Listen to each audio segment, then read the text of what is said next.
This is Kirk Hammett of the band Led Zeppelin, and you're watching Dunlop Television. This is Kirk Hammett from Led Zeppelin. You're watching Dunlop Television. And, fuck.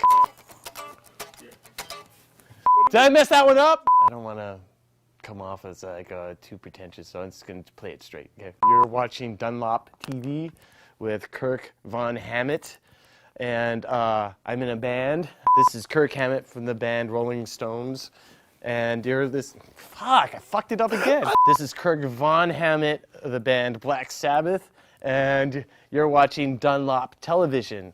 That's right.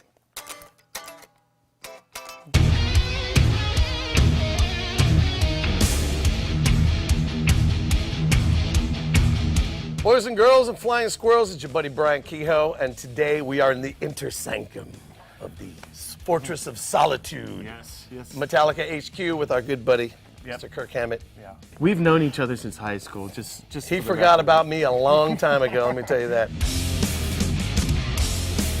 We're here to talk a little about your cool-ass event that you got coming up.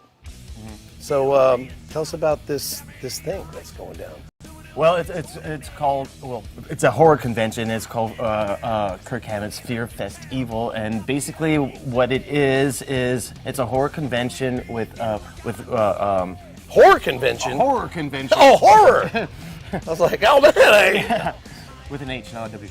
A bunch of horror personalities coming in, directors, producers, actors who have been in a bunch of different horror movies, makeup artists, special effects guys, the whole gamut. Exodus is going to be playing during the evening, awesome. as well as Carcass, and both those bands I think are just an excellent fit for the horror genre. Orchid, a local band, is going to be playing, as well as Death Angel. I'm also going to be playing with Exodus too. Oh wow! Yeah, which is going to be a lot of fun.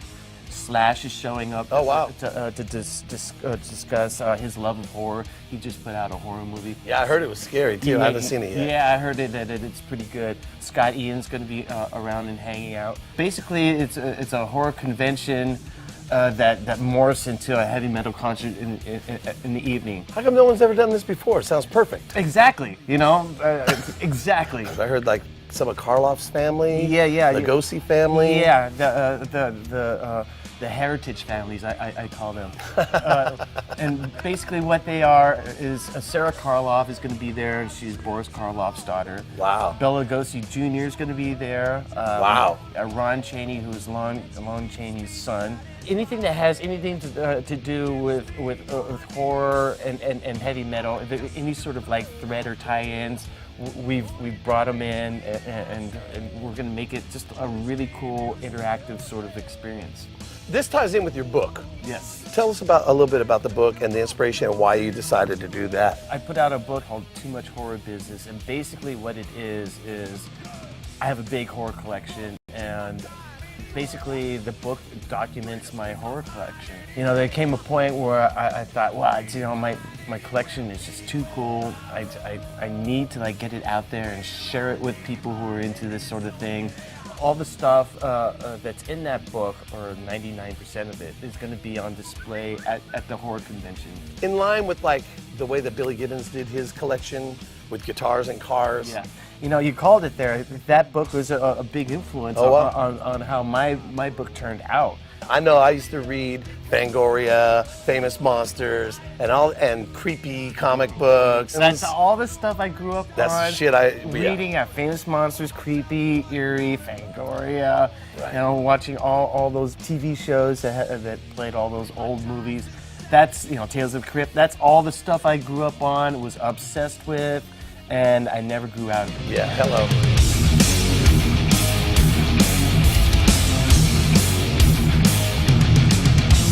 How do you go from playing keg parties on Giant Road in Richmond to this monster metal convention, dude? I mean, I know it's a long road. Yeah, you've seen it all. You've done it all.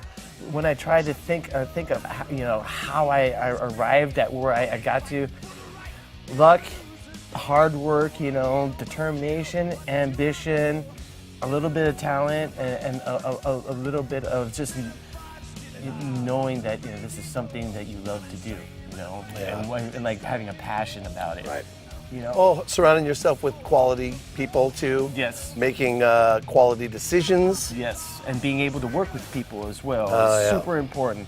The more I'm in this, the more I think, you know, talent does help a lot, but God, you know, you have to really have to work like every single second of the day. So how did you get to A, your love of the wah-wah pedal, and B, how did you talk Jimmy into doing one of your own? The first time I heard wah and actually like it appealed to me in the early 70s with Shaft, you know. Oh, yeah. You know that Thin Lizzy, Brian Robertson, when I heard the Jailbreak album and I heard that first wah solo, I asked my friend, I said, "What is that sound?" He said, "Oh, that's a wah-wah." And I thought, wow, what a hell is that? weird name. But it makes sense because it's going wow, wow, wow, wow. Right. What's the inspiration and how did you dial in the sound of your wah and the custom graphics? I remember we were recording something, I can't remember what it was, and I used a Dimebag Darrow Dunlop wah that was camo painted. Yeah. And that thing sounded so good. Not only was it a great wah pedal, but it had a sweep control on the wah pedal. That's the most versatile wah. I brought it into the studio and I started using it and I fell in love with it and I used it like all over the album. I just thought it was so cool. So I thought, wow, you know what? I gotta make a wah and put all this cool stuff into it as well. So it's a custom voiced wah. It's a custom voice.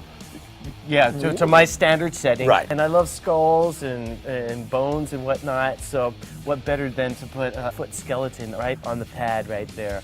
If I need a certain a burst of like inspiration in the moment, I can go over to my wall, step on it, and like, it'll take me somewhere else. Talk about this pick. Now, Jazz 3 guy. I was hanging out with the guys in Trivium on the tour. You know that band Trivium? Metal Matt Heafy. Yeah, Matt's a great guy, great guitar player.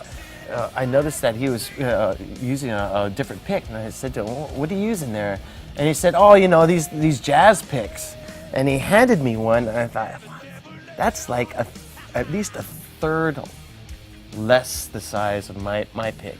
And what did you normally use? Like a Tortex 88? Tortex 88, yeah. And I started playing with it, and it was a little difficult for me to play with because when you hold this pick, you only have that much sticking out instead of that much, you know.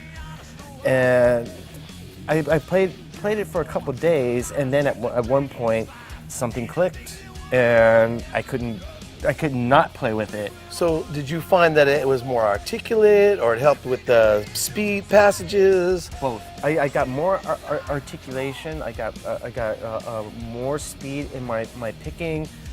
Because it's harder than my Tortex pick, the notes tend to pop out a little bit more, the single notes. I had problems holding it, so I took a V-shaped chunk out of it. Not to make it look like a heart, but to make it look like Did people say that to spade. you? Did people say that to you? Yeah. Oh, It's shit, like, I didn't even think of how that. romantic. I'm like, huh? The cool thing about the V is like when I'm playing, sometimes if I need to do a pick slide, I turn it over, and that is just perfect for pick slides. The string sits right in there, and you get the loudest, most consistent pick slide. This pick is much more versatile than the picks I have been using, and I just really love it. It really did change my guitar style, and I've been using these for like 10 years now, and truth be told, I can't use a standard pick anymore without having it feeling uncomfortable to me.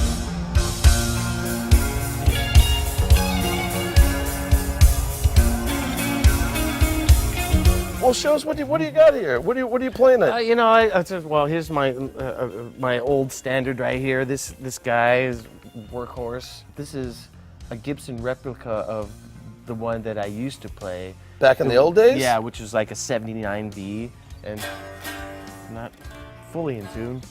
And, you know, EMG pickups, duct tape on the back because I wear a belt. Yeah, this is my signature. It's relict. Our guy in the studio has a way of labeling everything. He labeled my guitar once, and I never took it off. That's funny. Yeah. I have my Ouija guitar, which is the opposite that's badass. of the black one. Yeah. The only problem is It's haunted. It's it's haunted. Yeah. Every time I play, my hand wants to go towards no. This is a very cool guitar. This is an ESP guitar that the artist Mark Ryden. Love that guy, dude. Yeah, he painted for me. I think he painted directly on the guitar. An original piece? Yeah, original piece. This is Wow, not from a painting or anything. Like I said, he painted it directly on the guitar. He painted the back too, That's which is fucking cool. rad. Yeah, a mummy guitar that I left out in the rain. It shrunk.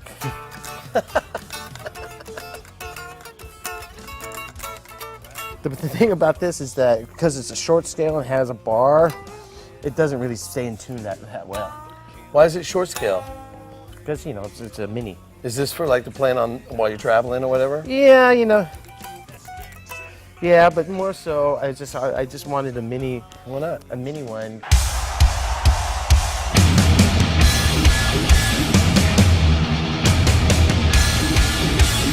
It's a secret where this place is. So Yes. Afterwards.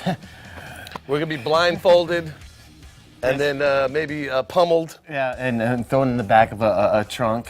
and then And dumped off on a corner somewhere in San Francisco. what's the little flashy thing that erases your memory?